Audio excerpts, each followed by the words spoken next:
اللہ اللہ اللہ اللہ اللہ اللہ اللہ اللہ الحمد للہ رب العالمین والصلاة والسلام علی حبیبہ محمد وآلہ وصحبہ اجمعین۔ اعوذ باللہ من الشیطان الرجیم، بسم اللہ الرحمن الرحیم۔ ایک سوال ہے کہ حضرت سلیمان علیہ السلام کے وزیر جن کا نام آصف بن برقیہ تھا، ملکہ بلقیس کے تخت کو پلک جھپکنے سے پہلے 900 میل کی دوری سے لے آئے۔ بہت سے مفسرین نے ان کو حضرت خضر سے تعبیر کیا، بعض کے نزدیک وہ اسم اعظم کتاب اللہ کے علم جانتے تھے۔ آپ اس میں کیا فرماتے ہیں؟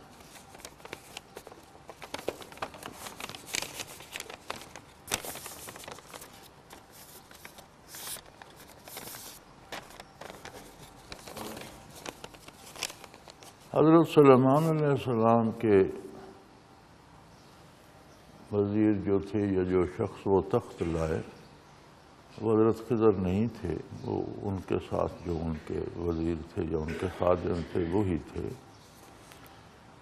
اور اس کی کیفیت باطنی جو حضرت رحمۃ اللہ تعالی علیہ فرمایا کرتے تھے، یہ سوال میرے سامنے حضرت جی کے سامنے بھی پیش ہوا تھا کہ وہ کیسے لے آئے۔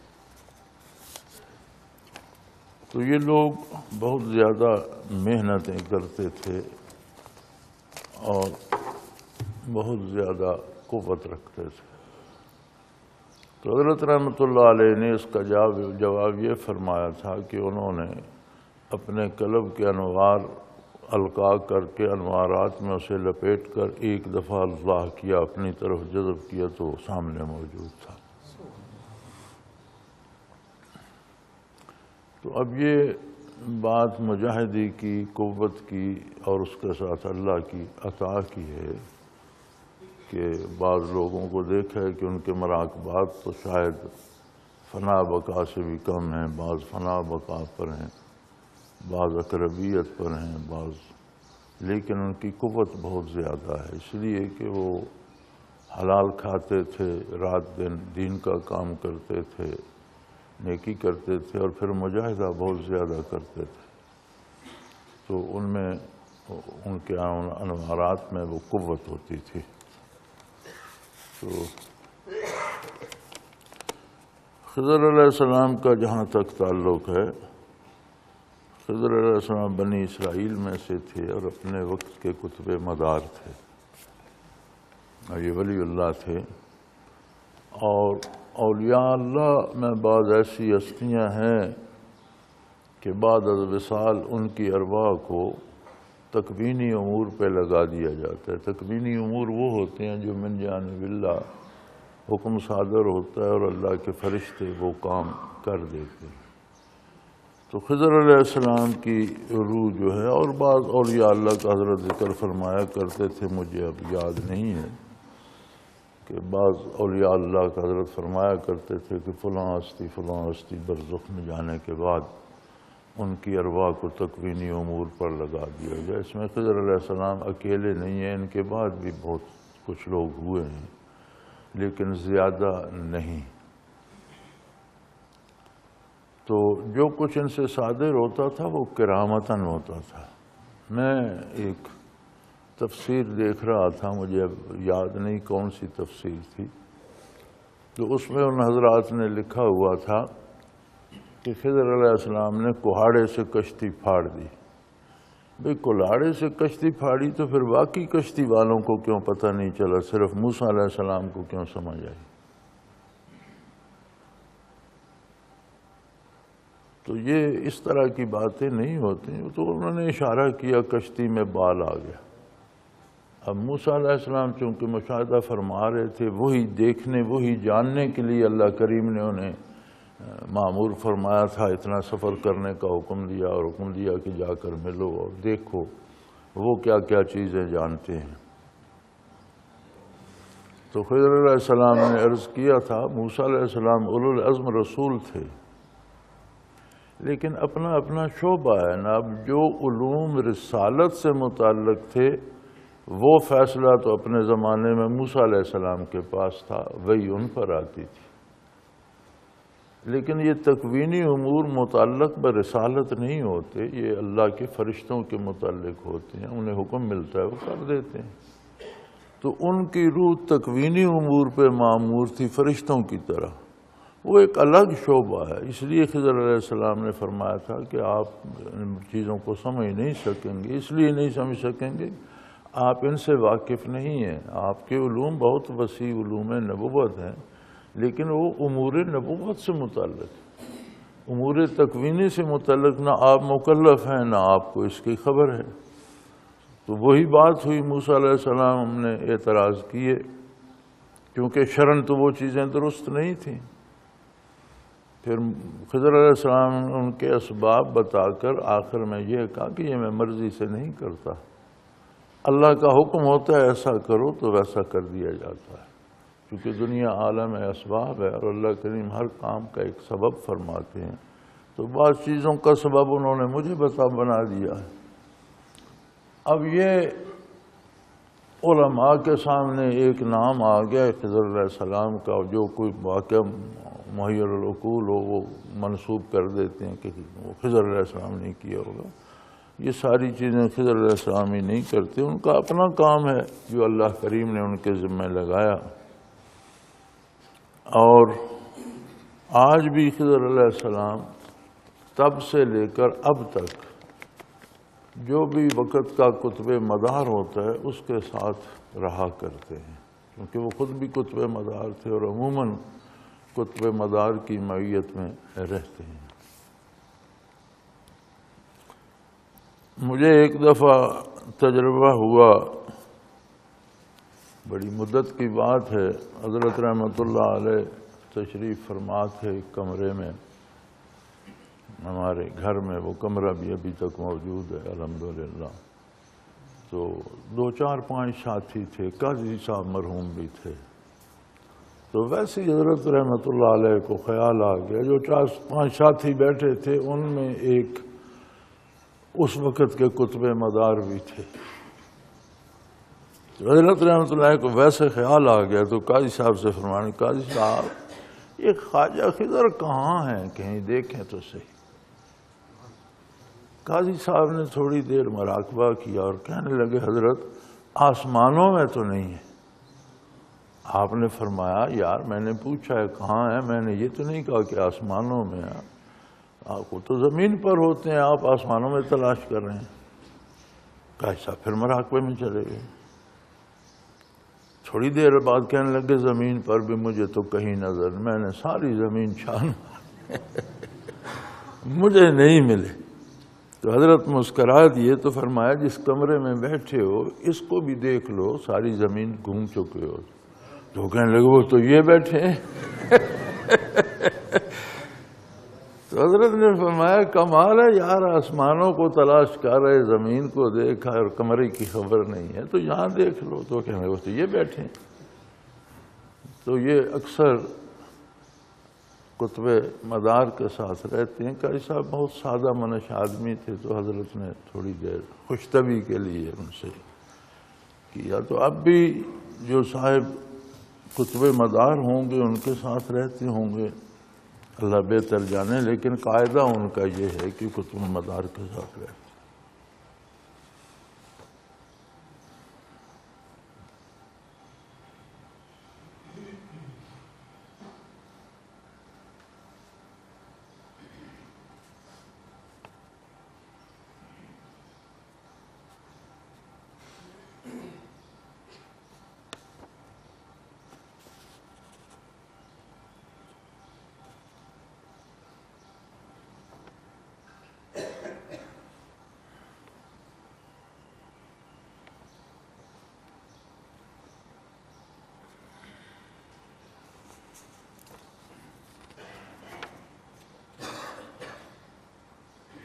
میجر رشید احمد نے ایک واقعہ سنایا تھا، 79-80 کی بات ہے کہ حضرت بہاؤالدین زکریا رحمۃ اللہ علیہ ساتھیوں سے فرمایا کرتے تھے کہ حضرت جی کی جب لینے کی باری تھی تو آ جاتے تھے، اب دینے کی باری ہے تو آتے نہیں۔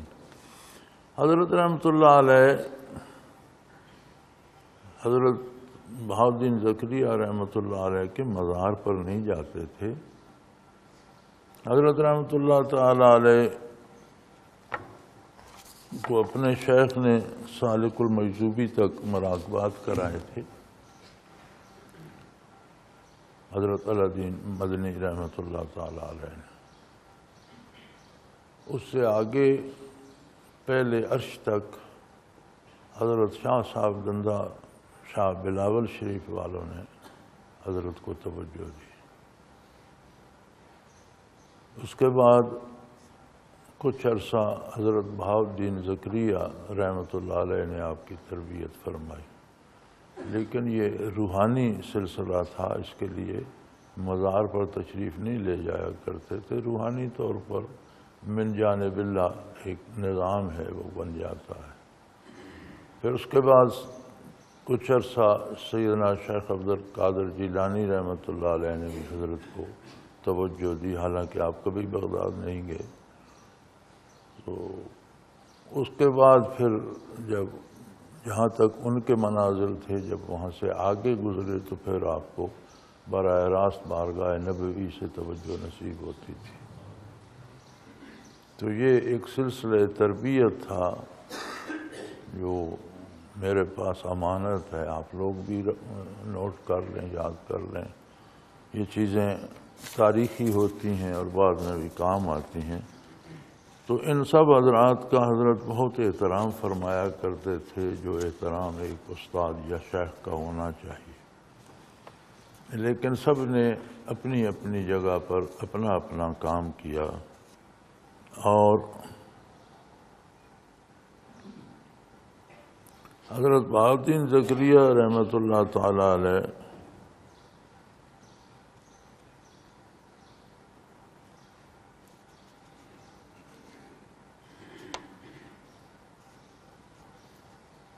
مقام رضا تک نہیں تھے، بلکہ حضرت بہاؤالدین زکریا رحمۃ اللہ علیہ تو 7ویں عرش میں ان کا وصال ہوا، اور ہم اثر تھے معین الدین اجمیری رحمۃ اللہ تعالی علیہ کے۔ تو حضرت معین الدین اجمیری فرمایا کرتے تھے کہ محنتیں ہم نے کی، غوثیت بہاؤالدین کو مل گئی۔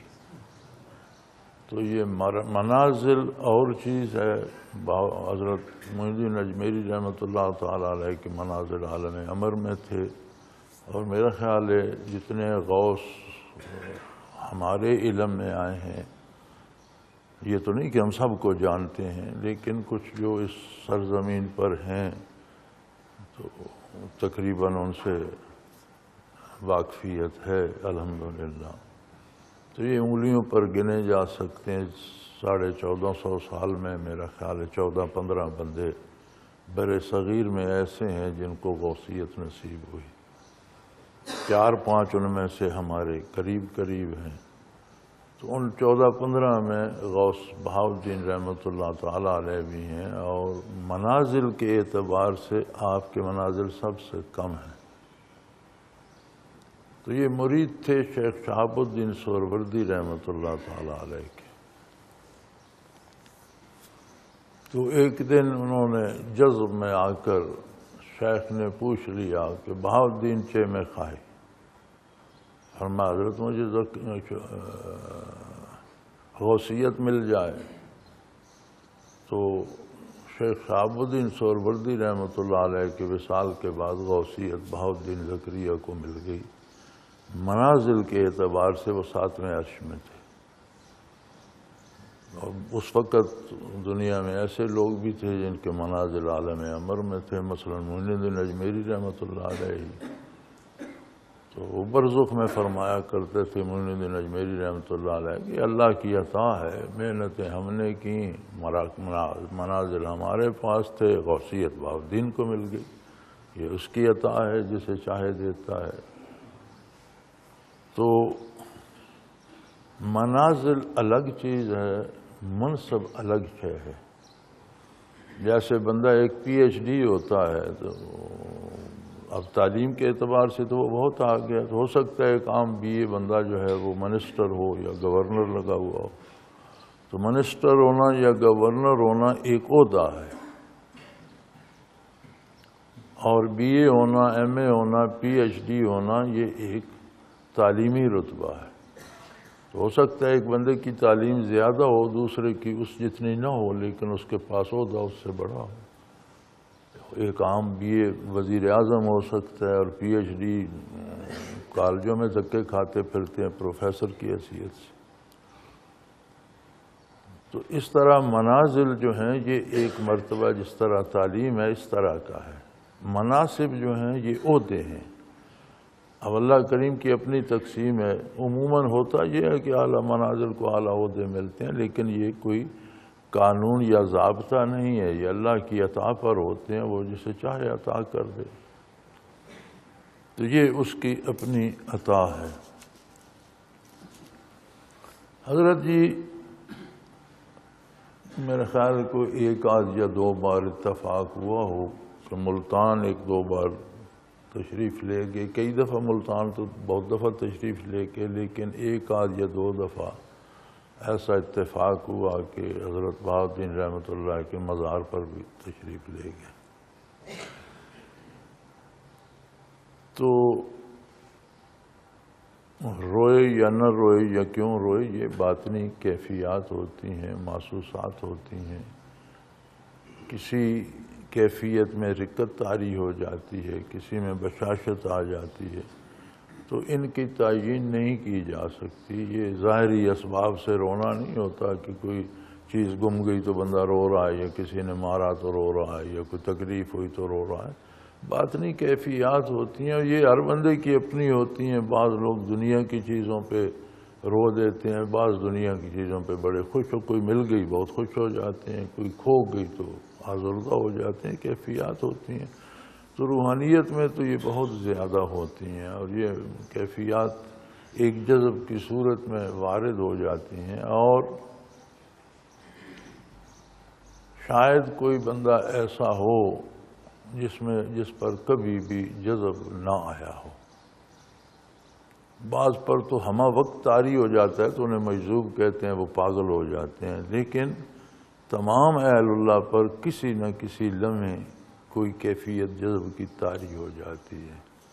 اور اس میں پوری امت میں ایک سیدنا ابو بکر صدیق رضی اللہ تعالیٰ عنہ ایسے ہیں جن پر کبھی جذب کی کیفیت نہیں آئی. سب سے بڑا حادثہ جو صحابہ کرام کو پیش آیا وہ نبی علیہ الصلوۃ والسلام کے وصال مبارک کا تھا. وہ ایک ایسا لمحہ تھا کہ جسے صرف صحابہ کرام نے ہی محسوس کیا، انہی کا حق تھا، اور وہی بتا سکتے ہیں. ہم میں نہ وہ جرت، نہ ہم میں وہ محبت، نہ ہم میں وہ جذبات ہو نہیں سکتے. غیر صحابی میں صحابی کے جذبات ہو نہیں سکتے. تو نہ ہم میں ہجر و وصال کی وہ سمجھنے کی صلاحیت. لیکن جب وصال مبارک ہوا اور مسجد نبوی میں خبر ہوئی کہ حضور نبی صلی اللہ علیہ وسلم کا وصال ہو گیا ہے، کچھ جو لوگ آنسو بہانے لگے. تو سیدنا فاروق اعظم رضی اللہ عنہ نے تلوار نکالی. خبردار کسی نے کہا حضور کا وصال ہو گیا، سر اڑا دوں گا. یہ کیفیت جذب کی تھی. سیدنا ابو بکر صدیق رضی اللہ عنہ تشریف لائے تو انہوں نے قرآن کریم کی آیت تلاوت کی. مجھے یاد نہیں آ رہی. محمد الا رسول قد خلق. نہیں یہ نہیں. ہاں جی. افإن مات أو قتل انقلبتم على أعقابكم فمن ينقلب على عقبيه فلن يضر الله شيئا وسيجزي الله الشاكرين. تو آپ نے جب یہ آیت تلاوت کی اور فرمایا کہ جو اللہ کی عبادت کرتے ہیں اللہ موجود ہے، اللہ حاضر و ناظر ہے، اللہ دیکھ رہا ہے. اور جو اگر کوئی شخص نبی کریم صلی اللہ علیہ وسلم کی عبادت کرتا تھا تو اسے پتہ ہونا چاہیے کہ آپ کا وصال ہو گیا ہے۔ سیدنا فاروق اعظم بیٹھ گئے اور آنسو زاروں قطار رواں ہو گئے، فرمایا کرتے تھے ایسا لگا کہ یہ آیت ابھی نازل ہوئی ہے، جیسے میں نے پہلے سنی ہی نہ ہو، مجھے اس طرح یاد نہیں۔ تو وہ چند لمحے جو تھے وہ جذب کے تھے، اور اگر فاروق اعظم رضی اللہ عنہ پہ آ سکتے ہیں تو پھر امت میں دوسرا کون ہوگا۔ تو اہل اللہ پہ کبھی کبھی جو بڑے باہوش، بڑے صحیح حواس میں ہوتے ہیں، کبھی کوئی لمحہ ان پہ بھی آ جاتا ہے، مسلسل نہیں ہوتا یا مستقل نہیں ہوتا، لیکن کوئی لمحہ جذب کا ان پہ بھی آ جاتا ہے، کبھی رونا نکل جاتا ہے، کبھی آنسو نکل جاتے ہیں، یہ ہوتا ہے۔ یہ کیفیات ہوتی ہیں قلبی جو وارد ہوتی ہیں۔ پھر یہ رشتے جو روحانی ہوتے ہیں اور قلب کے ہوتے ہیں، یہ بڑے عجیب ہوتے ہیں۔ ہمارا اولاد کے ساتھ، والدین کے ساتھ جسمانی اور نسبی رشتہ ہے، دوستوں اور متعلقین اور ملنے جلنے والوں کے ساتھ ہمارا ذہنی ایک تعلق ہے۔ وہ جسمانی رشتے جتنا مضبوط نہیں ہے، کسی وقت ختم بھی ہو سکتا ہے، کچھ بڑھ بھی سکتا ہے۔ ایک نسبی رشتہ ہے جو نہ کم ہوتا ہے نہ بڑھتا ہے، وہ اپنی جگہ قائم رہتا ہے۔ لیکن ایک قلبی رشتہ ہوتا ہے، جیسے کوئی کافر خاندان سے اسلام قبول کر لیتا ہے تو وہ جسمانی رشتے سارے پیچھے رہ جاتے ہیں، وہ اس کا قلبی اور ایمانی رشتہ ہوتا ہے جو اس کو نسبی رشتے سے بھی الگ کر دیتے اور اس کی اسے تکلیف بھی نہیں ہوتی۔ تو یہ جو قلبی رشتے ہوتے ہیں مشائخ کے ساتھ اور اساتذہ کے ساتھ اور ہم عصر کے ساتھ اور طالبوں کے ساتھ، شاگردوں کے ساتھ، ان کی نوعیت عجیب ہوتی ہے۔ یہ بڑے نازک بھی ہوتے ہیں اور بے انتہا مضبوط ہوتے ہیں۔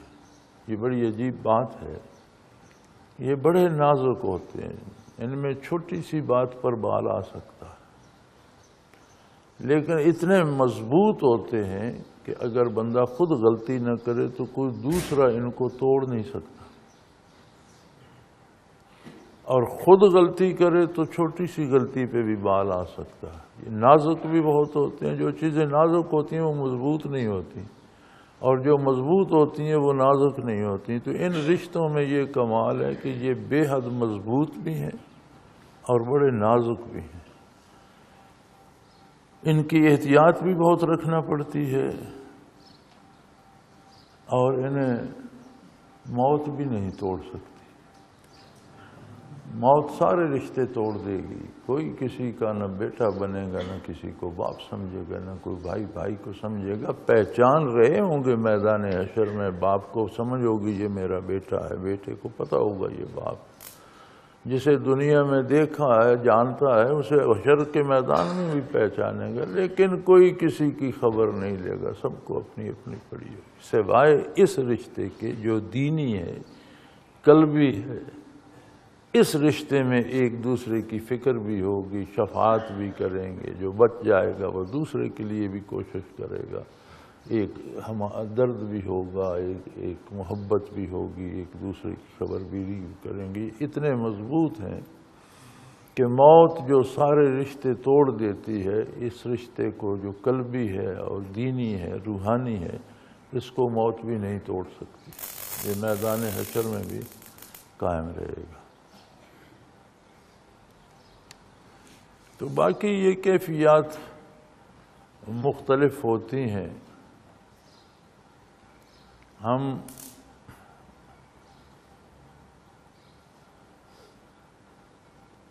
یہاں تھے حضرت رحمۃ اللہ علیہ کے مزار پر، حضرت جی بھی ساتھی بھی، تو راجہ محمد یوسف مرحوم تھے، ان کے عزیز ملتان ہوتے تھے، تو انہوں نے کہا جی مجھے ملتان جانا ہے، تو حضرت جی سے انہوں نے اجازت لی۔ حضرت کا قیام غالباً وہاں 3 دن کا تھا لنگر مخدوم. تو راجہ یوسف صاحب نے اجازت لی تو مجھے بھی کہا تم بھی ساتھ چلو. غالباً بھائی خدا بخش بھی تھے، اللہ مغفرت فرمائے. تو حضرت رحمۃ اللہ نے اجازت دے دی کہ جاؤ، جا کر ہو. تو ہم انہیں سرگودا سے ٹرین پکڑی اور ملتان چلے گئے. رات کو وہاں پہنچے تو کام تو ان کا تھا، ہم تو ویسے ساتھ چلے گئے. وہاں گئے تو میں نے کہا چلو غوث صاحب کی زیارت کر لیں اور حضرت رکن عالم رحمۃ اللہ تعالیٰ علیہ کی زیارت کر لیں. یہ ان کے پوتے تھے اور اپنے وقت کے کتب تھے، منازل بالا میں تھے. تو 2 بڑے عجب تماشے ہوئے. ہم حضرت غوث رحمۃ اللہ علیہ کے مزار پر گئے تو راجہ یوسف مرحوم کے بھی مشاہدات بہت اچھے تھے. تو مزار شریف کے باہر اسی روضے کے اندر ایک ہاتھا بنا ہوا ہے، مختلف مشہور لوگوں کی قبریں ہیں. ملتان کا جو بڑا آدمی فوت ہوا وہاں انہوں نے دفن کر دیا. وہ تو اس کے اندر ہیں، چھت کے نیچے ہیں. پھر اندر داخل ہوں تو آگے حضرت رحمۃ اللہ کا مزار ہے اور 2 قبریں ہیں. تو ایک قبر باہر ہے. یہ جو عمرات ہے ملتان کے اور رؤسات ہے تو وہ اس وقت یہ جرت نہیں کرتے تھے کہ اندر دفن کریں. تو دروازے باہر والے دروازے کے باہر کچھ قبریں ہیں پرانی. تو ہم دروازے پہ پہنچے تو راجہ صاحب نے ایک قبر میں خیال کی اور فوراً آنکھیں کھول دی. کیا ہوا، کیا بات ہے؟ کہنے لگے یار یہ کو بڑا سخت آدمی ہے. اور میں جیسے جھانکا تو تلوار لے کر میری طرف لپکا. تو میں نے کہا آپ نے اس کے گھر میں کیوں جھانکا؟ آپ کو کیا ضرورت تھی؟ آپ جس کام آئے ہیں، جہاں جا رہے ہیں جائیں، ہر گھر میں جھانکنے کی کیا ضرورت؟ تو ہم بڑے ہنسا کرتے تھے راجہ صاحب کے ساتھ، چونکہ برزخ میں مزاج وہی رہتا ہے. وہ کسی مجاہد کی قبر تھی، شہید تھا یا اللہ کا مقبول بندہ تھا. انہوں نے اس کی قبر میں جھانکا تو انہوں نے تلوار نکالی. کون ہو تم، کہاں آ رہے ہو؟ حضرت رحمۃ اللہ غوث صاحب کے مزار پر بیٹھے، دعا کی، فاتحہ پڑھا اور وہاں سے فارغ ہو کر ہم حضرت شاہ رکن عالم رحمۃ اللہ علیہ کے مزار پر چلے. حضرت شاہ صاحب کا، شاہ رکن عالم رحمۃ اللہ علیہ کا مزاج بھی بڑا سخت ہے. اور بہاؤالدین زکریا رحمۃ اللہ علیہ بڑے دھیمے مزاج کے اور حلیم الطبع اور بڑے کریم الطبع ہیں، پیار کرنے والے. اور حضرت رکن عالم نازک مزاج اور ذرا طبیعت کے تیز ہے. تو وہاں ان کے مقبرے میں مزار تو ایک طرف ہے اور مغرب کو ایک محراب سا بھی بنا ہوا، کافی جگہ مغرب کو خالی ہے. مزار مشرقی دروازے کے قریب ہے. تو وہ کسی حکمران نے اپنے لیے مقبرہ بنایا تھا. پھر حضرت کا وصال ہو گیا تو اس نے انہیں وہاں دفن کر دیا. غالباً تغلق تھا یا کون تھا مجھے یاد نہیں، کوئی تغلق ہی تھا. تو وہ بڑا شاہی آداب والا مقبرہ. ایک حجرے میں آپ داخل ہوتے ہیں ڈیوڑی سی میں، پھر وہاں سے اس طرف آتے ہیں تو مزار میں داخل، اس میں مقبرے میں داخل ہوتے ہیں. پھر مزار بڑا خوبصورت بنا ہوا ہے، اوپر لکڑی کی چھت سی بنی ہوئی. اس وقت تو ویسا تھا، اب پتہ نہیں کیا. تو میں تو اس محراب کے قریب بیٹھ کر اپنے مراقبات کرنے لگ گیا. راجہ صاحب اپنی عادت کے مطابق حضرت کے مزار کے پاس گئے اور حاضر ہو گئے. اندر سلام دعا کی اور پوچھ لیا، سوال یہ کر دیا کہ حضرت اور بھی کوئی ملتان میں اس پائے کی ہستی ہے، اگر آپ نشاندہی فرما دیں تو ہم زیارت کر لیں ان کی. وہ بڑے ناراض ہوئے. انہوں نے کہا میرا تمہیں کس نے بتایا تھا؟ مجھے تلاش کر لیا، دوسروں کو مجھ سے پوچھتے ہو، جو جا کر ڈھونڈ لو۔ راجہ صاحب کو دوسری دفعہ جھڑک پڑ گئی تو وہ میرے پاس آئے، بڑا چہرہ کربناک سا بنایا ہوا، جیسے بڑا دکھی ہوتا ہے۔ تو میں نے کہا کیا ہوا؟ کہتا ہے جی مجھ پر بڑے ناراض ہوئے حضرت، میں نے تو صرف یہ عرض کیا تھا کہ اس پائے کی کوئی اور ہستی بھی ہے تو آپ بتا دیں تو ہم وہاں بھی زیارت کر لیں اور دعا کر لیں۔ تو بڑے ناراض ہوئے کہ میرا کس نے تمہیں بتایا، مجھے ڈھونڈ لیا تو دوسروں کو مجھ سے پوچھتے ہو، جب ڈھونڈ لو جا تو بڑا انہیں دکھ لگا۔ جب مجھے انہوں نے بتایا تو میرا اپنا مزاج ہے، مجھے غصہ آ گیا کہ یہ کیا بات ہے، اتنے دور سے چل کے ہم آئے ہیں اور میں دعا کر رہے ہیں تو آپ ناراض ہو رہے ہیں۔ تو میں اٹھ کر مزار کے پاس چلا گیا اور میں نے عرض کی حضرت ہم آپ سے کچھ لینے نہیں آئے، ہمیں توجہ دینے کے لیے وہ ذمہ دار کافی ہے جو ہمارا شیخ ہے۔ تو ہم تو محض آپ کے اکراماً حاضر ہوئے تھے، اس میں ناراض ہونے کی کوئی بات نہیں، اور آپ نہ بتائیں، ہمیں کسی کے پاس جانے کی ضرورت بھی نہیں ہے۔ اللہ نے ہمیں ایسا شیخ دیا ہے کہ ہمیں کسی صاحب مزار سے کچھ لینے کی ضرورت نہیں رہی۔ میرے شاید مراقبات سالک المجذوبی کی ابتدا میں تھے، یا مجھے صحیح یاد نہیں، لیکن فنا بقا یہ سالک المجذوبی کے ارد گرد ہی تھے۔ لیکن مجھے تو میرا اپنا مزاج تھا، مجھے تو اس پہ ذرا ناگواری محسوس ہوئی، تو میں نے اٹھ کر جا کر کہہ دیا اور کہہ کے چلے آیا۔ تو پھر بعد میں ملاقات ہوئی، وہاں جانا نصیب ہوا۔ مزار پہ تو میں نہیں جا سکا، قلعے کے پاس سے دائیں بائیں سے ملتان جاتے تو گزرتے رہے، تو پھر فرمایا کرتے تھے یار مجھے نہیں پتا تھا تو تم اس بات کو بھلا دو۔ میں نے کہا جی مجھے تو یاد ہی نہیں، گزر گئی۔ ٹھیک ہے، آپ بزرگ ہیں، محترم ہیں، آپ صاحب منصب ہیں، ایسی کوئی بات نہیں۔ بلکہ حضرت جی سے انہوں نے کہا تھا کہ آپ یہ ہماری سلو کرا دیں۔ تو یہ چیزیں چلتی رہتی ہیں، ہوتی رہتی ہیں، وقت کے ساتھ ساتھ یہ کیفیات ہوتی ہیں قلبی اور روحانی۔ تو ہر بندہ ان باتوں کو سمجھ نہیں سکتا، اس لیے جو ارشاد عالی ہے نبی صلی اللہ علیہ وسلم کا کہ قولوا للناس علی قدر عقولہم، لوگوں سے، او کما قال رسول اللہ صلی اللہ علیہ وسلم کہ لوگوں سے ان کی ذہنی استعداد کے مطابق بات کرو، وہ بات کرو جو وہ سمجھ سکے۔ تو اب یہ باتیں اگر عام کی جائیں، ہر بندے سے کی جائیں تو وہ تو سمجھ نہیں، جب سمجھ نہیں سکتا تو پھر بعض اوقات انکار کرتا ہے، بعض اوقات بڑے شدید طریقے سے رد کرتا ہے، بعض اوقات مذاق اڑاتا ہے۔ تو وہ رد کرنے میں بھی، مذاق اڑانے میں بھی اس کا نقصان ہوتا ہے، اس کا اپنا ایمان تباہ ہوتا ہے۔ تو لوگوں سے ایسی بات کیوں کی جائے جس میں پھر ان کے نقصان کا خدشہ ہو؟ لوگوں سے وہ بات کی جائے جو ان کے پلے پڑ سکے، جو وہ ہضم کر سکے۔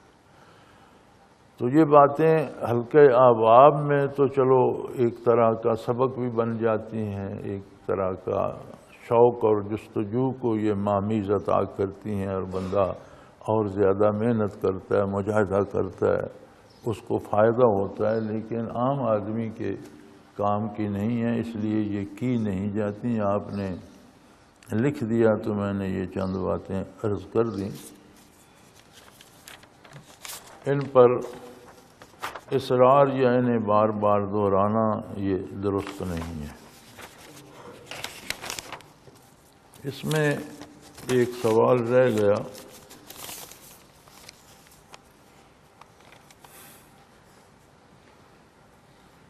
آج کل ہماری عورتوں نے جنات سے جنسی تعلقات پیدا کر لیے ہیں، جبکہ ہمارے آدمیوں نے ان کی عورتوں کے ساتھ یہ کام کر رکھا ہے۔ میرا سوال یہ ہے کہ ان کے تعلقات سے نسل آگے بڑھ سکتی ہے، اور کیا جنات کا نکاح ہماری شریعت میں جائز ہے؟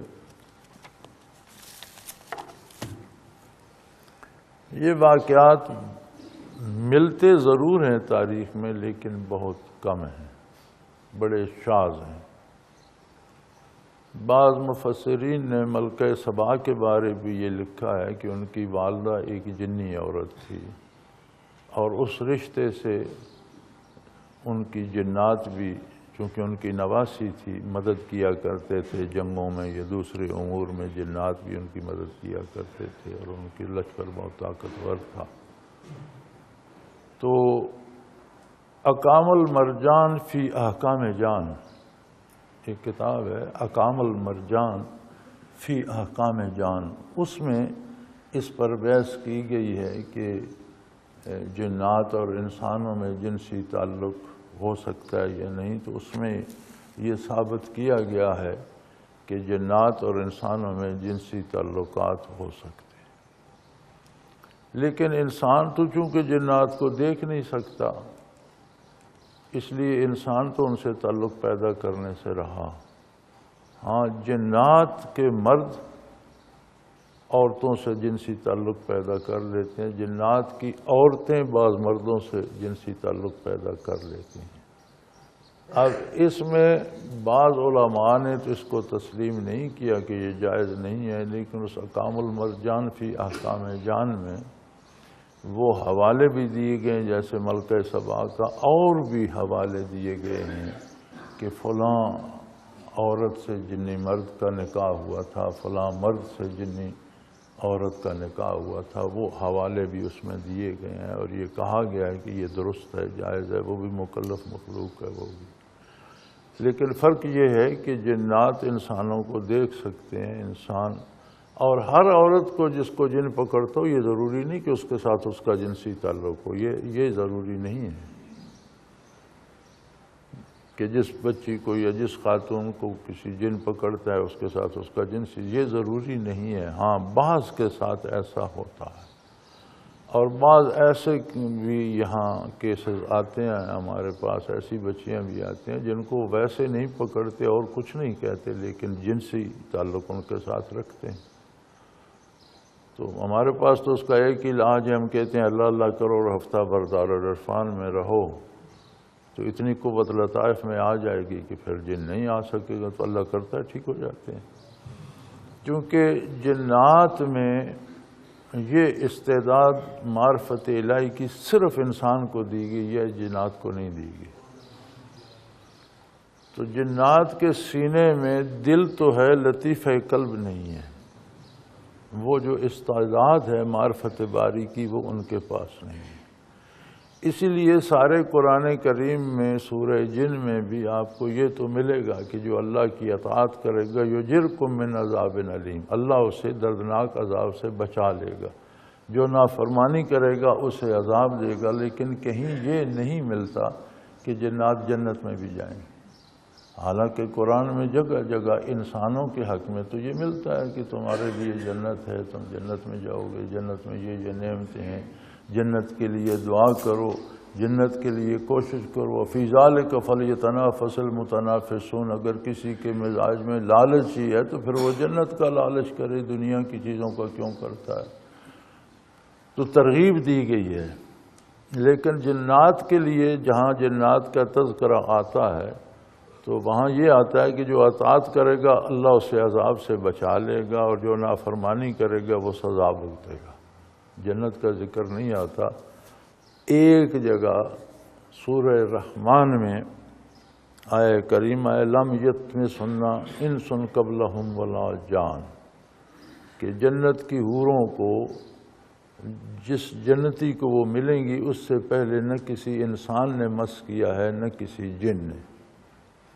پر اس پر مفسرین کرام یہ فرماتے ہیں کہ یہ باعتبار دنیا کے کہا گیا ہے، چونکہ یہ آیت دنیا میں نازل ہوئی ہے، اور دنیا میں بعض خواتین کو جنات مس کر لیتے ہیں، تو اس اعتبار سے کہا گیا ہے کہ یہ جو حوریں ہیں یہ انسانوں سے بھی جنات سے بھی محفوظ ہیں، کسی نے انہیں مس بھی نہیں کیا، اسی کے لیے ہوں گی جس کو اللہ کریم عطا فرمائیں گے۔ تو یہ باعتبار دنیا کے، چونکہ دنیا میں عورتوں کو مس کر لیتے ہیں، گرفت کر لیتے ہیں، تو جنت کی حوروں کے بارے میں باعتبار دنیا فرمایا گیا کہ اس طرح دنیا میں عورتوں کو صرف مرد نہیں جن بھی مس کر لیتے ہیں، انہیں کسی نے مس نہیں کیا۔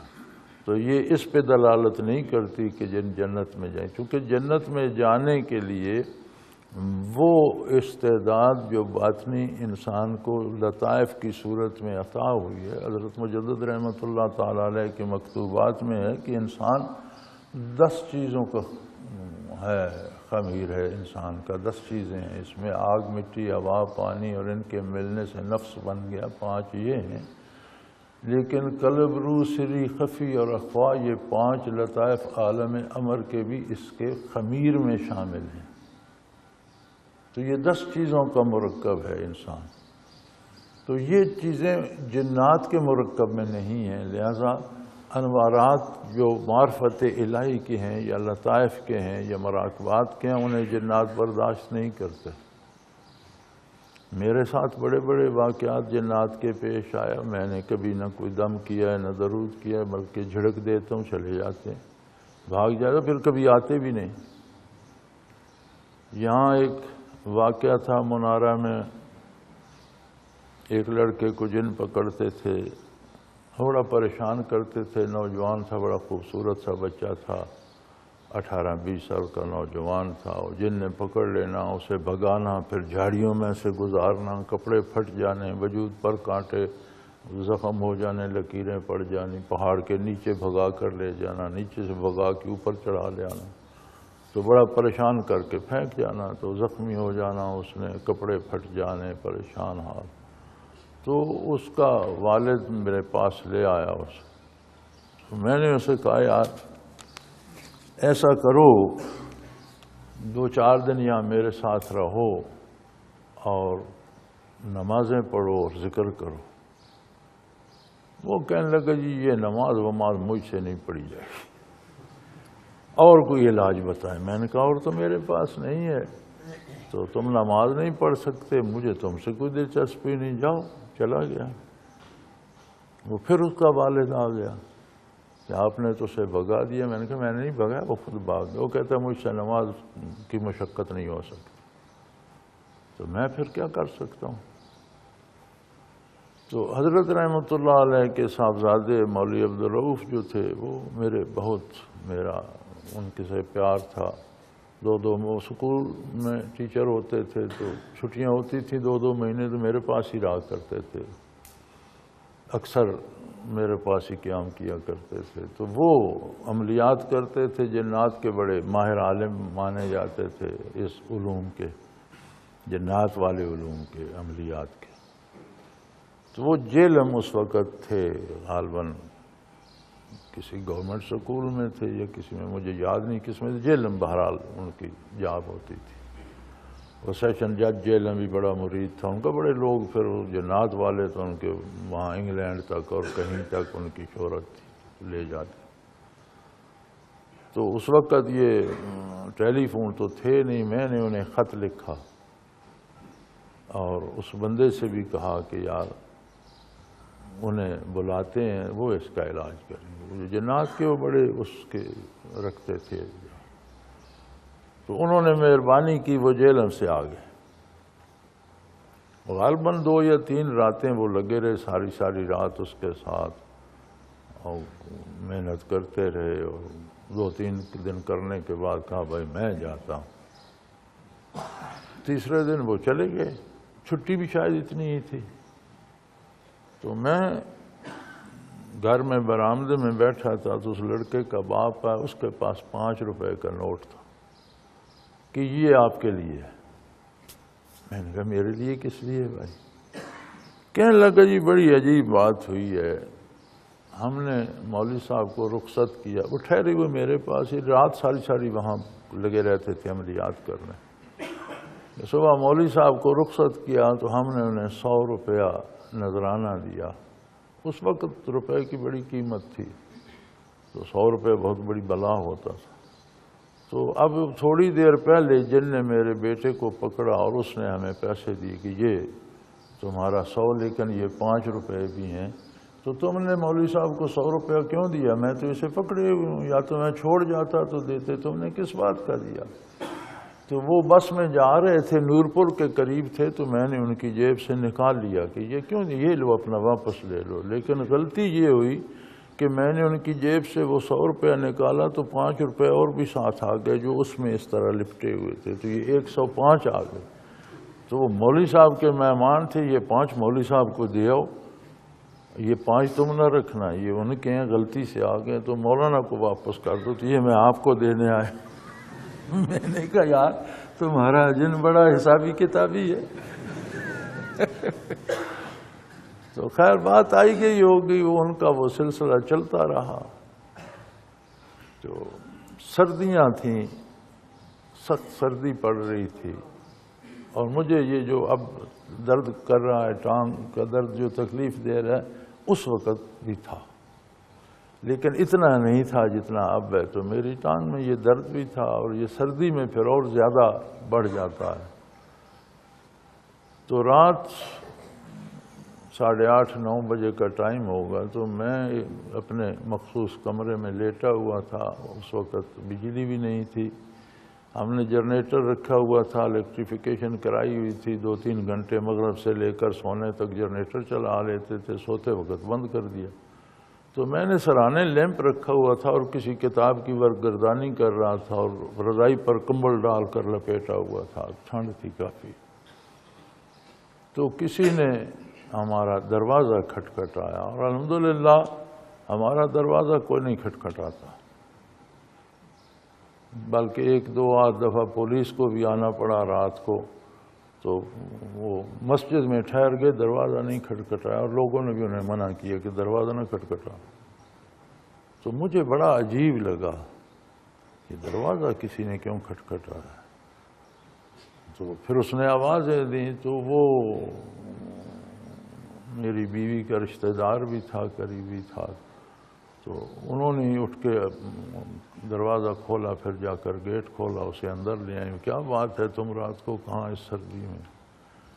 تو کہنے لگے جی اس لڑکے کو جنہوں نے پکڑا ہے، اور اب تک تو ہمیں بڑا بھگایا ہے کہ وہ ہم اوپر آج پہاڑ پر تھے تو وہ نیچے آواز دیتا تھا میں یہاں ہوں، ہم نیچے جاتے تھے بھاگ کر تو اتنے میں وہ پہاڑ کے اوپر ہوتا تھا، تو ہمیں گھنٹہ بھر تو انہوں نے یہ ایکسرسائز کرائی بھاگ بھاگ کر۔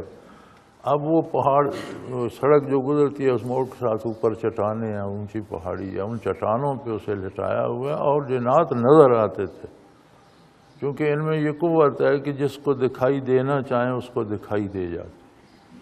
تو وہاں بہت سے جنات، مرد، عورتیں، اور ہر ایک کو نظر آتے تھے، اور سڑک تھی۔ تو منارہ اڈے پہ اس وقت بھی لوگ بڑے بیٹھتے تھے، اور انہوں نے گیس ہوٹل والوں نے جلائے ہوتے تھے، وہ گیس بھی لے کر وہاں چلے گئے وہ موڑ پر، اور گاؤں کے نوجوان بھی اور لڑکے بھی، ہمارے کچھ لڑکے، نور محمد ہوتا تھا وہ بھی وہاں چلا گیا، میرے ملازم ہوتا تھا گل محمد وہ بھی وہاں چلا گیا۔ تو انہیں جنات نظر بھی آتے تھے، اور ان کے پاس بڑے بڑے چھرے ہیں، اور اس طرح تیز کرتے ہیں اور کہتے ہیں کوئی 4 بستر لے آؤ، اس کی لاش ہم تمہیں دیں گے، ہم اسے ذبح کریں گے، جشن منائیں گے، اور پھر تمہیں لاش دے دیں گے، تم اپنا 4 بستر لے آؤ۔ ڈرتے ہوئے آگے کوئی نہیں جاتا، تو اسے تو جی ذبح کر دیں گے۔ میں نے کہا یار تو مجھے تکلیف ہے اور درد ہے، ٹھنڈ میں نکلوں گا یہ بڑھ جائے گا، تم چلے جاؤ، آگے چلے جانا جنوں کے پاس۔ انہوں نے میری طرف سے کہہ رہے ہیں چھوڑ دو، وہ چھوڑ کے چلے جائیں۔ خیر وہاں سے تو میں نے اسے مطمئن کر کے بھیجا، تھوڑی دیر میں پھر آ گیا۔ بھائی پھر کیا ہے؟ وہ جی مجھے تو جو لوگ وہاں کھڑے ہیں وہ آگے نہیں جانے دیتے، چونکہ جنات کہتے ہیں کہ وہاں سے آگے جو آیا ہم اسے بھی قتل کر دیں۔ تو میں نے کہا تم وہاں سے کھڑی انہیں کہہ تو دیتے، میرا پیغام تو دیتے ہو۔ جی میں تو واپس آ گیا ہوں، وہ کہتے ہیں جو آگے بڑھے گا ہم اس کو قتل کر دیں گے، اس لڑکے کو بھی ذبح کریں گے۔ تو آپ آئیں۔ بیوی نے بھی مجھے مجبور کیا کہ بھی ایک بندے کی زندگی کا سوال ہے، آپ چلے جائیں، تکلیف ہے۔ میں نے وہ لاٹھی پکڑی اور کمبل لپیٹا، اس نے ایک لالٹین اٹھائی ہوئی تھی، اندھیری رات تھی، اس کے ساتھ چل نکلا۔ وہ آگے موڑ ہے اور درمیان سے ایک پیدل راستہ بھی جاتا ہے، تو وہ جس موڑ پہ جنات اوپر بیٹھے تھے وہ سیدھا اس موڑ میں پیدل اترتا ہے، سڑک آگے جا کر رستہ موڑتی ہے۔ آپ نے دیکھی ہوگی منارے گاؤں کے ساتھ ہی جو پہاڑی میں موڑ۔ تو میں نے اسے کہا یہاں سے سیدھے چلتے ہیں۔ وہ جب ہم اس راستے پہ ہوئے، کوئی تقریباً آدھے راستے میں گئے ہوں گے، آدھا آگے جو تو انہوں نے آگے سے جنات نے پکارا، کون ہے خبردار ادھر مت آنا۔ مجھے تو بڑا غصہ، میں نے کہا تمہاری ایسی کیسی کنجروں، تمہیں کس نے کہا بندوں کو لے کر ذبح کرے؟ خبردار تمہارے۔ تو میں نے تو شور مچایا تو بھاگے اس طرح جیسے پتہ چلتا تھا کوئی لشکر بھاگ رہا ہے اور پہاڑ سے پتھر لڑک رہے۔ تو گئے، بھاگ بھوگ گئے۔ وہ میں گیا اس چٹان پر چڑھا تو وہاں وہ بندہ پڑا ہوا تھا، لوگوں سے کہا اسے اٹھاؤ یار۔ وہ چارپائی لے آئے، وہ بے ہوش پڑا تھا، اسے اٹھا کر گھر لے گئے۔ گھر جا کر اسے ہوش بھی آ گیا۔ وہ ایسے بھاگے کہ اس کے بعد سے آج تک پھر اسے جنہوں نے نہیں پکڑا، کوئی دم درود نہیں کیا تھا۔ تو اگلے دن یہاں اب کراچی تب سے رہتا ہے، کوئی ملازمت کرتا ہے، تو پچھلے دنوں کو 2 اجتماع سے ہفتہ ڈیڑھ 2 ہفتے پہلے میرے پاس یہاں آیا تھا۔ تو اب تو عمر رسیدہ ہو چکا ہے، تو مجھے یاد کرا رہا تھا جی کہ میں وہی ہوں جو جسے جن پکڑتے تھے۔ تو میں نے کہا یار تم تو ابھی بھی مجھے بے نماز ہی لگتے ہو وہی بھی ہو اور ویسے ہی ہو۔ تو اس طرح کے واقعہ، یہ تو ایک عام واقعہ تھا جو سارے گاؤں نے، سارے لوگوں نے دیکھا۔ تو یہ جنات زدہ بچیاں، خواتین بھی یہاں آ جاتی ہیں۔ یہ اللہ کریم کا احسان ہے کہ اس دارالعرفان کے حلقے میں جنات داخل نہیں ہوتے، اتنے انوارات اللہ کے ہوتے ہیں کہ وہ آ نہیں سکتے۔ تو یہاں پھر کوئی کسی کو جن نہیں پکڑتا۔ پچھلے دنوں کچھ لوگ ایک بچی کو لے آئے میرے دفتر میں کہ جی اسے جن نے پکڑا ہوا ہے۔ تو میں نے اس سے کوئی باتیں کی تو اس نے ایسا ظاہر کیا جیسے جن بول رہا ہے۔ تو میں نے مسکرا کر کہا کہ بھائی اس کا کوئی نفسیاتی مسئلہ ہے، یہاں جن نہیں آتے، یا اس نے جان بوجھ کر جن بنایا ہوا ہے، آپ سے کوئی بات منوانا چاہتی ہے، یا اسے کوئی نفسیاتی تکلیف ہے اور ذہنی طور پر اس نے سمجھا ہوا ہے مجھے جن ہے۔ اسے جن ون نہیں ہے، چونکہ یہاں جنات نہیں آتے، آ سکتے نہیں الحمدللہ۔ تو یہاں تو ہم یہی علاج کرتے ہیں کہ رہو، اللہ اللہ کرو اور اللہ کا شکر ہے ٹھیک ہو جاتی ہیں۔ میرے خیال میں اتنے لمبے عرصے میں 80 سے دارالعرفان الحمدللہ 1980 سے چل رہا ہے، تو 34-35 سال ہو گئے، 35-36 سال ہو گئے ہیں۔ تو اس عرصے میں ایک بچی ایسی آئی تھی جسے کچھ اس طرح کے شیاطین نے پکڑا ہوا تھا کہ 2-4 دن رہنے کے بعد بھی اسے تکلیف ہوتی تھی، تو مجھے اسے جا کر توجہ دینا پڑی، کھڑے ہو کر 5-7 منٹ میں نے القاء کیا اور بھگا دیے۔ پھر اس کے بعد اسے بھی تکلیف نہیں ہوئی اور پھر وہ آئی بھی نہیں اور نماز روزہ بھی چھوڑ گئی ہوگی۔ تو اس طرح سے یہاں تو چھوڑ جاتے ہیں۔ اور یہ نہ سمجھا جائے کہ ہر خاتون کو جسے جن پکڑتا ہے اس کے ساتھ اس کے جنسی تعلق ہوتا ہے، ایسا نہیں ہوتا۔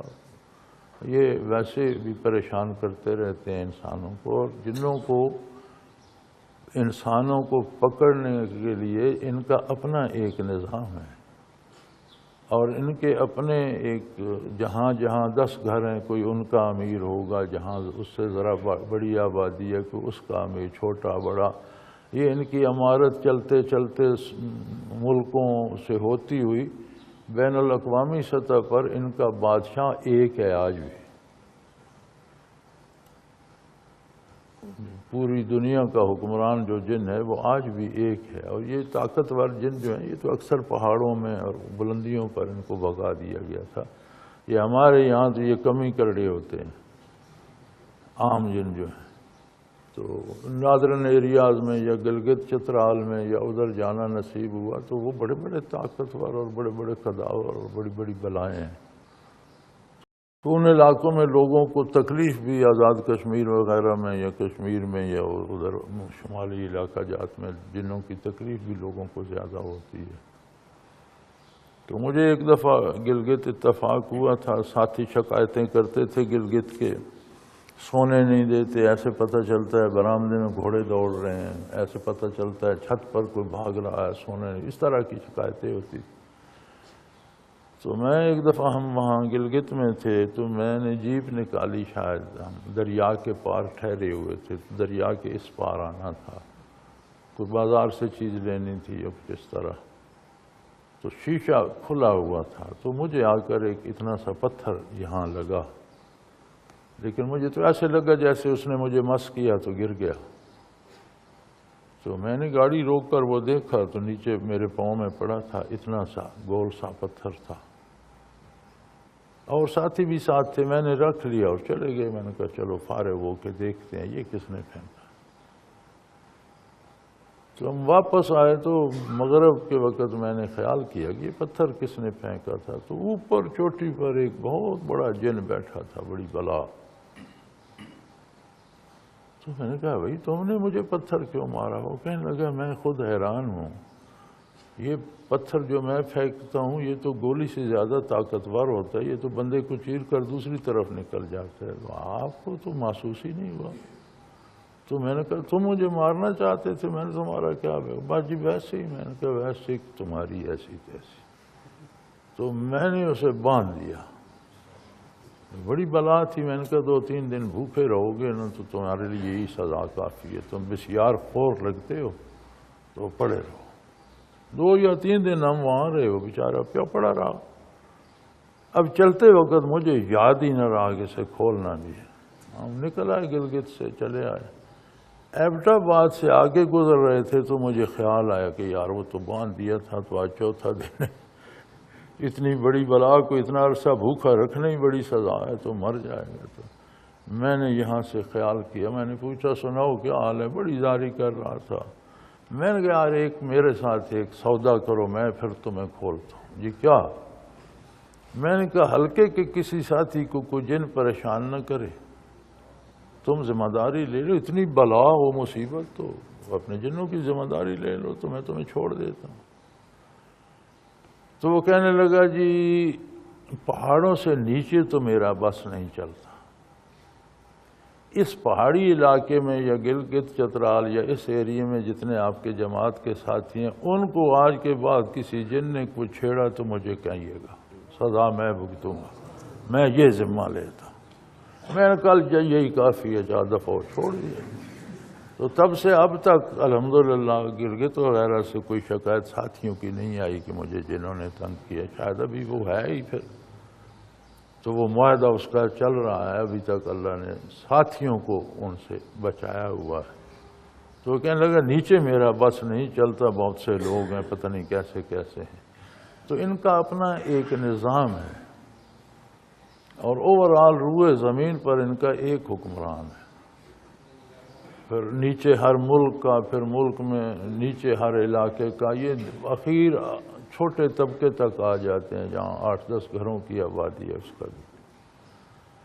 تو ایک واقعہ وہاں پیش آیا ڈلوال میں وہاں پڑھاتا تھا، میرے مراقبات پناہ بکاتر تھے۔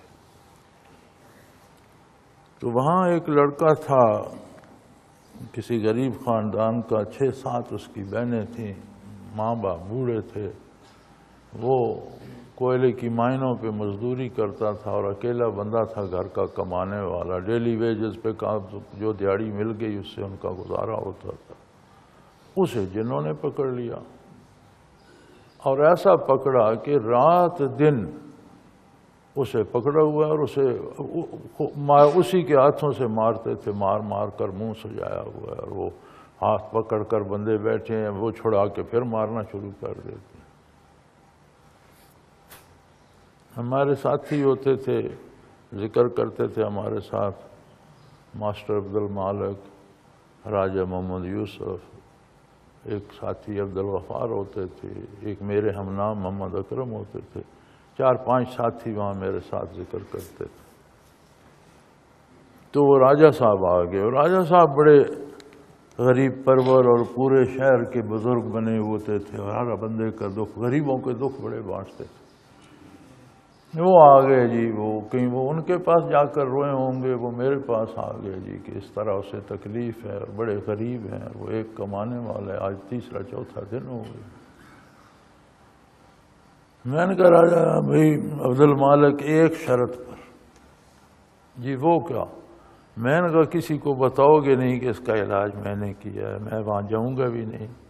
یہیں سے علاج کروں گا انشاءاللہ یہ ٹھیک بھی ہو. آپ کسی کو بتائیں گے نہیں، پھر تو مجھے جنات والے ہی پکڑے رکھیں گے اور میرے پاس اپنے کام کی فرصت ہے، دو جائیں گے دو آ جائیں گے. تو یہ میں نہیں چاہتا. یا آپ بتائیں کسی کو نہیں تو اس کا علاج میں کر دیتا. وہ جی انہوں نے کہا نہیں بتاتے. وہ میں نے راجہ یوسف مرحوم کو کہا کہ بھی دیکھو خیال کرو کون ہے. اس نے کہا جی ایک سکھ ہے جن، اس نے پکڑا ہوا ہے. میں نے کہا ان کی آبادی تلاش کرو. اس نے کہا جی اس پارلی پہاڑی پر ان کی آبادی. میں نے کہا وہاں ان کا کوئی بڑا ہوگا.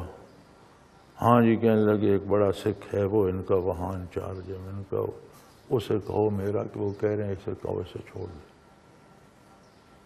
اس نے انہیں کہا اسے کہا اس نے چھوڑ دیا.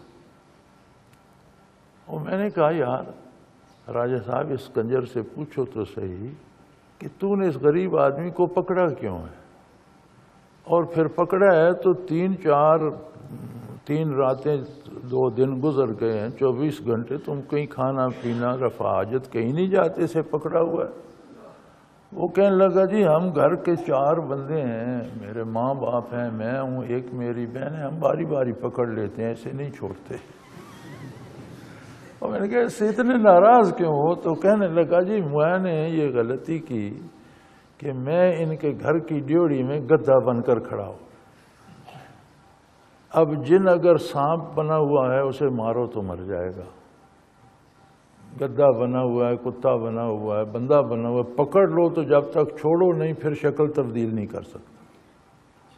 یہ تمثل وہ اشکال مختلف شکلیں تو اختیار کر سکتے ہیں، لیکن کوئی مادی شکل بنائی ہوئی ہو اور پکڑ لو تو پھر جب تک آپ چھوڑیں گے نہیں تب تک وہ شکل تبدیل نہیں کر سکتے. تو وہ گدھا بن کے کھڑا تھا، اس نے پکڑ لیا. اب وہ چھوڑے تو وہ اپنی شکل بدلے.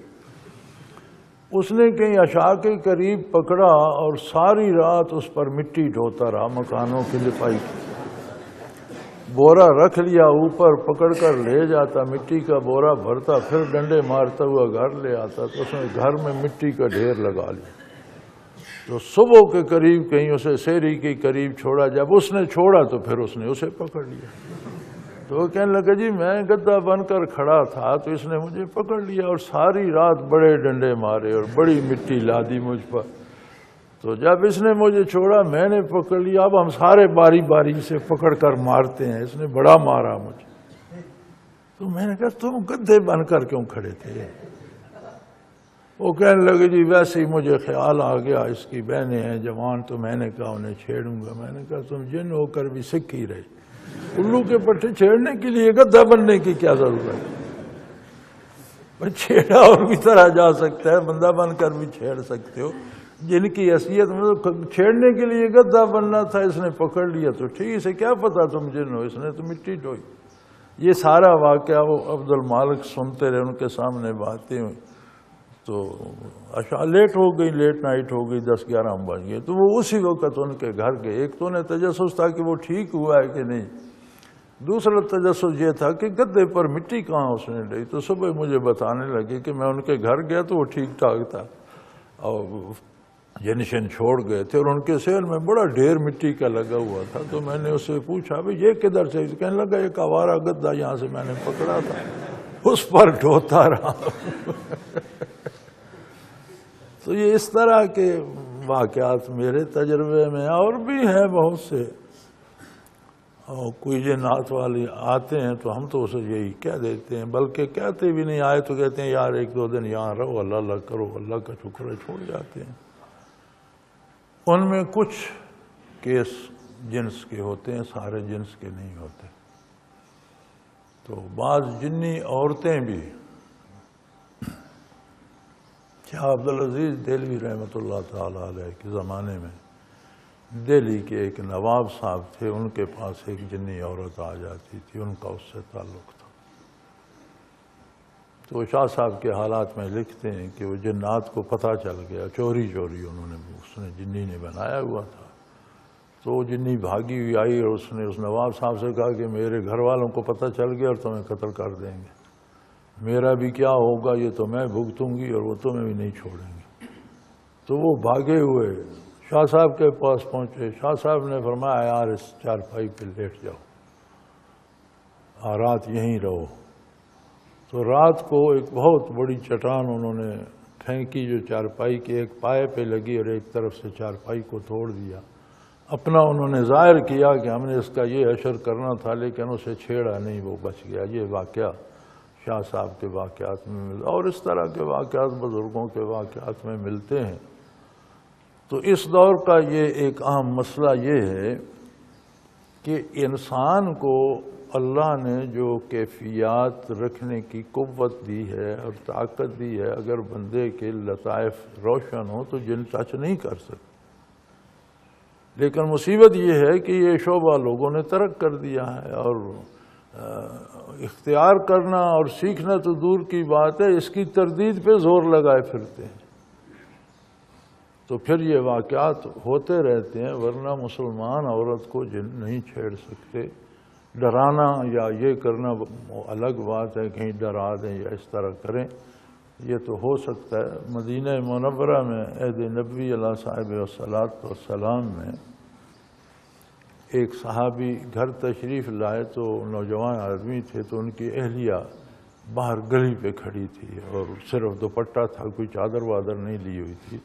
انہیں بڑا غصہ آیا, انہوں نے تلوار نکال لی کہ تم بغیر پردے کے گلی پہ کھڑی. تو اس نے کہا اندر جا کر دیکھیں تو صحیح, اندر بہت بڑی بلا نے مجھے بھگا کے گلی پہ. تو اندر سے میں داخلے تو بہت بڑا سانپ تھا جو پھنکار رہا تھا اس طرح کھڑا. تو انہوں نے تلوار ماری, کاٹ دیا. سانپ مر گیا. تھوڑی دیر بعد وہ بھی فوت ہو گئے, جنات نے انہیں شہید کر دیا. اب جب یہ واقعہ دیگر صحابہ کو پتہ چلا تو وہ ان کی وجود کو اٹھا کر بارگاہ نبوی میں لے گئے اور عرض کی یا رسول اللہ دعا فرمائیں یہ زندہ ہو جائیں, انہیں جنات نے قتل کر دیا. آپ صلی اللہ تعالیٰ علیہ وسلم نے فرمایا کہ یہ قتل ہو کر اللہ کی بارگاہ میں پہنچ گئے اور یہ جنتی ہے. اگر کہو تو میں دعا کر دیتا ہوں, اللہ قادر ہے وہ زندہ کر دے گا, لیکن پھر دوبارہ جب موت آئے گی تو پتہ نہیں کیا انجام ہو. اب تو یہ جنت میں پہنچ گیا, تو تم کیا چاہتے ہو؟ سب نے کہا جی ٹھیک ہے پھر رہنے دیجئے, اس کے ترقی درجات کی دعا فرما دیجئے اور اس کے حال پہ رہنے دیجئے. تو آپ صلی اللہ علیہ وسلم نے فرمایا کہ ایک قانون ہے, آئندہ جنات اگر مجسم ہو کر سانپ بن کر یہ کوئی موذی شکل بنا کر کسی کو ڈرائیں تو اسے قتل کر دیا جائے تو اس پر کوئی حد جاری نہیں ہوگی, اس کا قتل جائز ہے. یہ قانون بنا دیا حضور نبی کریم صلی اللہ علیہ وسلم نے اس وقت. تو شاہ صاحب ایک جگہ لکھتے ہیں کہ میں بیٹھا تھا تو جنات آئے اور عرض کی کہ ایک مسئلہ ہے اور آپ کی مدد چاہیے, بتاؤ بھئی کیا. انہوں نے کہا جی نہیں آپ ہمارے ساتھ تشریف لے جائیں. تو مسئلہ بادشاہ کے دربار میں پیش ہے. تو حضرت کو ساتھ لے گئے, اٹھا کے لے گئے. فرماتے ہیں جب میں وہاں گیا تو ان کا حکمران تھا اور بہت بڑے بڑے بوڑھے بزرگ بڑے بڑے قداور جنات بھی وہاں موجود تھے. مسئلہ یہ تھا کہ ایک لڑکے کو وہ اٹھا کے لائے تھے, نوجوان کو, کہ وہ کہیں لائبریری میں یا کتابیں تلاش تو اس میں ایک سانپ تھا چھوٹا سا, تو اس نے قتل کر دیا. تو وہ سانپ دراصل جنوں کا بچہ تھا, نوجوان جن تھا. تو جن اسے اٹھا لائے اور اس بادشاہ کی عدالت میں لے آئے کہ اسے اس کے بدلے میں قتل کیا جائے. اب مسئلہ یہ ہے کہ کیا اسے اس کے بدلے میں قتل کیا جا سکتا ہے؟ تو شاہ صاحب فرماتے ہیں کہ میں نے انہیں یہ واقعہ یاد دلایا کہ مدینہ منورہ میں اس طرح واقعہ ہوا تھا اور حضور اکرم صلی اللہ علیہ وسلم نے فرمایا تھا کہ اگر جن کسی موذی جانور کی شکل میں آئے اسے قتل کر دیا جائے تو اس کا قصاص نہیں ہوگا, اس لیے کہ جنات کو چاہیے کہ ایسی شکلیں بنا کر انسانوں کے پاس نہ آئیں. تو کہتے ہیں کہ بوڑھا سا جن بیٹھا تھا تو اس نے اس طرح کر کے آنکھیں کھولیں اور مجھے دیکھا, اس طرح کر کے. اس کے آنکھ کھولنے کی سکت اس میں نہیں تھی. تو مجھے دیکھ کر کہنے لگا کہ بڑھاپے نے میرا حافظہ بھی بوڑھا کر دیا ہے. یہ جب واقعہ ہوا تھا تو میں مدینہ منورہ میں موجود تھا, اور اب آپ نے بات کی تو مجھے یاد آ گیا، مجھے بھول گیا تھا، یہ واقعہ درست ہے اور میں اس کا عینی شاہد ہوں۔ تو حضرت شاہ صاحب فرمایا کرتے تھے کہ میں تابعی ہوں، میں نے ایک جن صحابی کو دیکھا ہے۔ میں اس لیے تابعی ہوں کہ میں نے ایک ایسے جن کو دیکھا ہے جس نے حضور کی صحبت پائی ہے، صحابی جن کو دیکھا۔ تو ملاقات کی بات تو درست ہے، جہاں تک ملاقات کی بات ہے وہ تو ان کی عمریں بھی بڑی طویل ہوتی ہیں۔ اکثر کتابوں میں اس کا تذکرہ ملتا ہے، کتاب الحیوان میں بھی اس کا تذکرہ کیا گیا ہے کہ ایک جن بارگاہ رسالت میں حاضر ہوا، بہت بوڑھا، عمر رسیدہ، اور اس نے اپنا سلام عرض کرنے کے بعد عرض کیا کہ یا رسول اللہ، میں موسیٰ علیہ السلام کی خدمت میں جایا کرتا تھا اور انہوں نے مجھے فرمایا تھا کہ اگر تم حضور کا زمانہ پاؤ تو میرا سلام عرض کرنا۔ تو میں موسیٰ علیہ السلام کی طرف سے آپ کو سلام پیش کرتا۔ تو آپ صلی اللہ علیہ وسلم نے پوچھ لیا کہ تم تب سے ہو؟ اس نے کہا جی نہیں، میں تو بہت پہلے سے ہوں۔ جب قابیل نے حابیل کو قتل کیا تھا میں اس وقت لڑکا سا تھا، میں اس وقت چھوٹا سا بچہ تھا، ایک کرتا پہنے بھاگا پھرتا تھا۔ تو مجھے وہ واقعہ یاد ہے جب قابیل نے حابیل کو قتل کیا تھا۔ تو آپ نے کہا تم تب کے ہو، تم ہو کون بلا ہو؟ تو اس نے کہا جی میرا نام ہیشم ہے، باپ کا نام ہاشم تھا، دادا کا نام لاکیس تھا، اور وہ ابلیس کا بیٹا ہے، تو میں چوتھی پشت میں ابلیس کا پوتا ہوں۔ لیکن میں نے جن نبیوں کا زمانہ جہاں میری ملاقات ہوئی میں ان پر ایمان لایا، میں مسلمان آ رہا ہوں۔ تو مجھے آپ صلی اللہ علیہ وسلم کا انتظار تھا، تو آپ کی زیارت بھی نصیب ہو گئی اور آپ کی صحبت بھی نصیب ہو گئی۔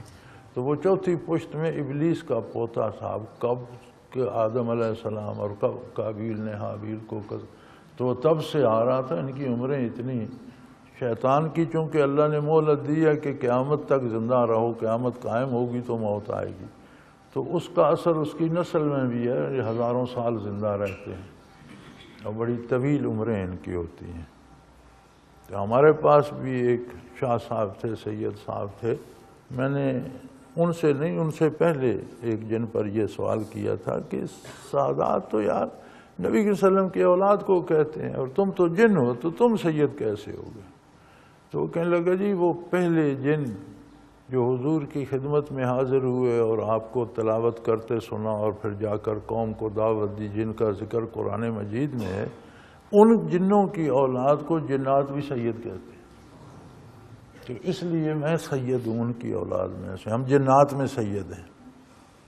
وہ جن کا ذکر قرآن کریم میں آتا ہے کہ انہوں نے رک کر تلاوت سنی، حضور نے فجر کی نماز پڑھا رہے تھے، پھر جا کر جنات کو تبلیغ کی، تو ان کی اولاد کو ہم سید کہتے ہیں۔ یہ ایک سید صاحب تھے آزاد کشمیر میں، مقبوضہ کشمیر میں تھے، آزاد میں نہیں، کشمیر میں تھے، بہت بزرگ نحیف و نزار تھے، اور وہ اس عہد نبوی کے تھے، انہوں نے حضور صلی اللہ علیہ وسلم کی زیارت کی تھی، تو ان سے ملاقات ہو جاتی تھی۔ پھر میں نے انہیں عرض کیا تو ایک شب یہاں تشریف بھی لائے تھے، تو اب تو ان کا بھی وصال ہو چکا، میرے علم میں نہیں ہے کہ کوئی اور اس عمر کا جن ہو یا نہ ہو، میں نہیں جانتا۔ تو وہ ان حضرت سے ایک دفعہ ملاقات ہوئی تھی، تو یہ واقعات ان کے چلتے رہتے ہیں۔ وآخر دعوانا ان الحمدللہ رب العالمین۔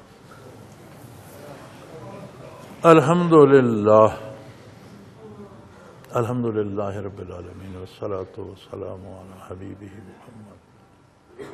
اللہم ربنا لا تقتلنا بغضبک ولا تہلکنا بعذابک واعف عنا قبل ذلک۔ اللہم ربنا لا تسلط علینا من لا یرحمنا، انت ولینا فی سفرنا وحضرنا فی مالنا واہلنا، انت ولینا فی الدنیا والآخرہ، توفنا مسلمین والحقنا بالصالحین۔ اللہم انصر الاسلام والمسلمین، اللہم اید الاسلام والمسلمین، اللہم اعز الاسلام والمسلمین فإنک علی کل شیء قدیر۔ وصلی اللہ تعالی علی حبیبہ محمد وعلی صحبہ برحمتک یا اللہ اللہ اللہ اللہ اللہ اللہ اللہ۔ حضرت امیر محمد اکرم آوان مد ذلہ العالی دارالعرفان منارہ ضلع چکوال میں سالہ سال سے قرآن و حدیث کے اوپر خطابات کر رہے ہیں اور سلسلہ نقشبندیہ اویسیہ کے مطابق لوگوں کو ذکر الہی کی تربیت دے رہے ہیں۔ وہ قرآن پاک کی تفسیر ترتیب وار بیان کر رہے ہیں۔ تفسیر قرآن کو وہ موجودہ ملکی اور بین الاقوامی حالات کے مطابق بیان کرتے ہیں۔ موٹر وے سے کلر کہار کے انٹرچینج سے نکلتے ہوئے کلر کہار کی جھیل سے ہوتے ہوئے میانی، بوچھال اور نورپور سے گزرتے ہوئے دارالعرفان منارہ پہنچ سکتے ہیں۔ حضرت امیر محمد اکرم آوان نے بچیوں اور بچوں کی دینی اور دنیاوی تعلیم کے لیے سقارہ اکیڈمی کے نام سے ایک درسگاہ بھی قائم کی ہے، جس کا افتتاح ملک پاکستان کے صدر جنرل محمد ضیاء الحق نے اپنے دست مبارک سے کیا تھا۔ وہ تمام احباب جو اسلام کی طلب رکھتے ہیں ان سے گزارش ہے کہ دارالعرفان منارہ ضلع چکوال میں امیر محمد اکرم آوان صاحب کے خطابات سے مستفید ہوں۔ وہ ہر جمعے کو نماز سے پہلے بیان فرماتے ہیں۔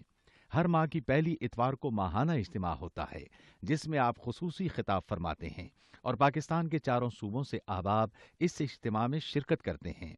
اس کے علاوہ یہاں سال میں 2 مرکزی اجتماعات بھی ہوتے ہیں، ایک رمضان المبارک میں اعتکاف کا اجتماع اور دوسرا جولائی اور اگست میں 40 دن کا اجتماع ہوتا ہے جس میں روحانی تربیت کی جاتی ہے۔ اپنا خون سیماب دے کر اتنا ہم کر جائیں گے، نام آقا کا چمن میں پھر رقم کر جائیں گے۔